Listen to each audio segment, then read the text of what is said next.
Capaian penerimaan negara bukan pajak di Unit Registrasi dan Identifikasi Satlantas Polres Oku tahun 2023 lalu mencapai 6,3 miliar rupiah.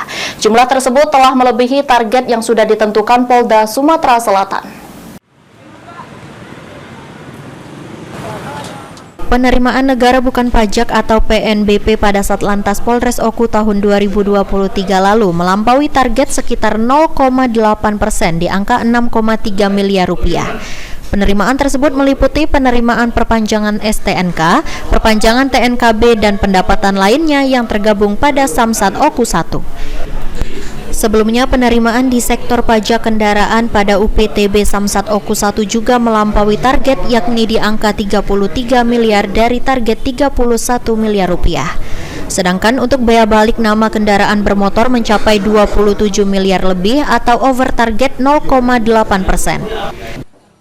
Capaian PNBP sesuai yang diatur pada PP nomor 76 tahun 2020, alhamdulillah capaian PNBP atau penerimaan negara bukan pajak khususnya Polda Sumsel itu capaiannya 100%, dan itu juga termasuk hasil pencapaian dari Polres Oku yang mencapai target 100% pada tahun 2023 berjumlah total 6.946.965.000. Itu artinya kita capaian PNBP di tahun 2023 sudah mencapai 100% ini.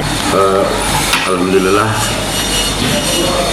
tahun 2023 sampai Desember realisasi target over target untuk BBNKB itu 100,09% dan untuk BKB-nya 107,31%. Sementara di awal tahun 2024 ini, Samsat Oku sendiri mengaku pelayanan masih sepi. Peningkatan itu sendiri diharapkan bisa terlaksana di tahun ini. Masyarakat sendiri berharap pencapaian itu sendiri bisa dibarengi dengan peningkatan pelayanan serta fasilitas umum lainnya, khususnya di bidang lalu lintas. Ari Pranika, PAL TV.